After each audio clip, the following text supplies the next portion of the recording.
Good morning, class.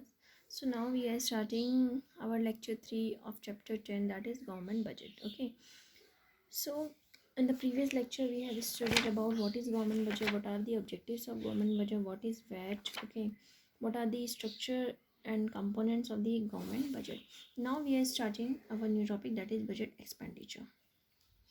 So budget expenditure refers to estimated expenditure of the government during the physical year.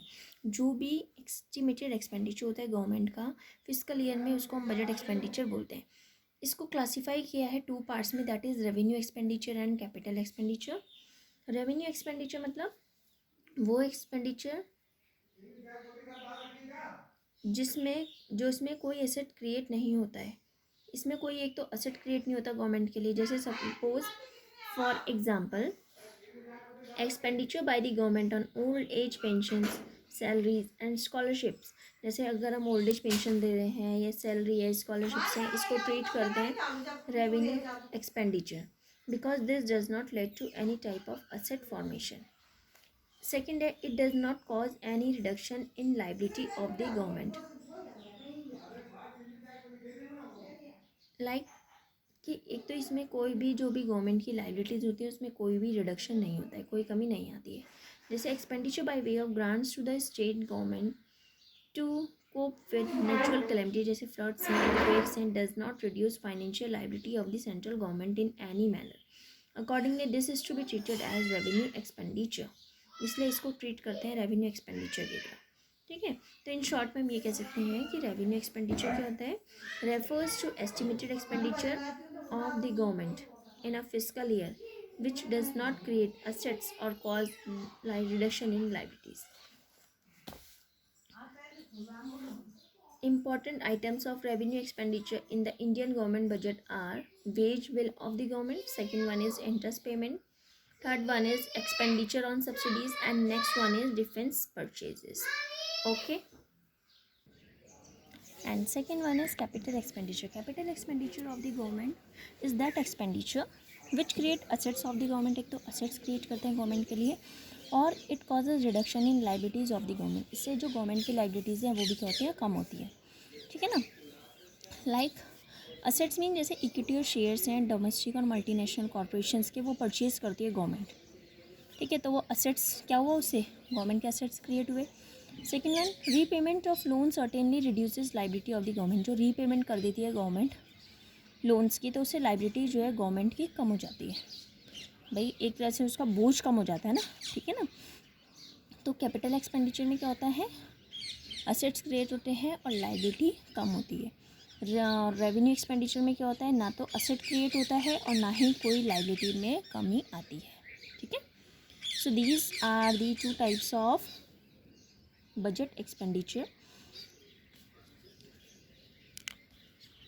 इसके बाद budget expenditure की अगर हम बात करते हैं तो सिंपल वे में हम यही बोल सकते हैं कि एक प्लान एक्सपेंडिचर होता है, एक नॉन प्लान एक्सपेंडिचर होता है.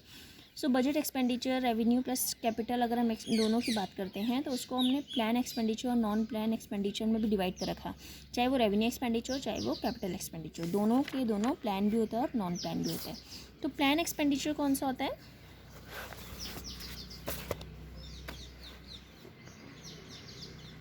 Plan expenditure refers to that expenditure which relates to specified plans or programs of development, assistance of the central government to the state government.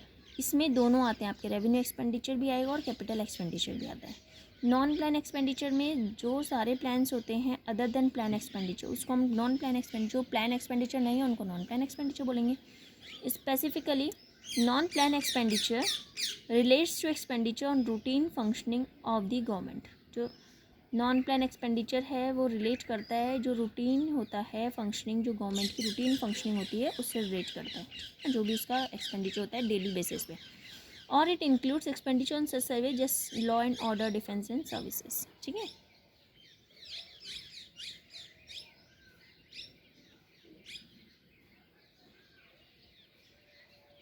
Thus we can say that budget expenditure is equal to revenue expenditure plus capital expenditure, and budget expenditure is equal to plan expenditure और non plan expenditure. ठीक है ना. तो ये हो गया इसका budget expenditure और उसकी क्लासिफिकेशन. ठीक है. तो अगर आपको पूछेंगे कि डिफरेंस आ सकता है आपका रेवेन्यू एक्सपेंडिचर कैपिटल एक्सपेंडिचर में, तो आप you can say that meaning of revenue expenditure does not impact asset liability status of the government. Assets and liabilities are not increase और डिक्रीज, ना इंक्रीज होते हैं ना डिक्रीज होते हैं. कैपिटल में क्या होता है, assets are raised and liabilities are lowered.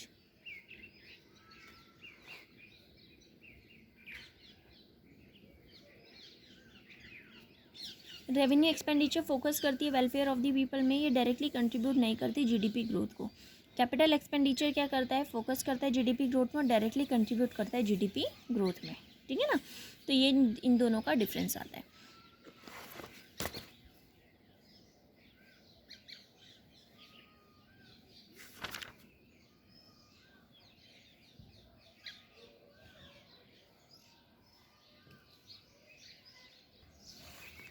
So class, after this we will study about budget deficit, revenue deficit and fiscal deficit and primary deficit.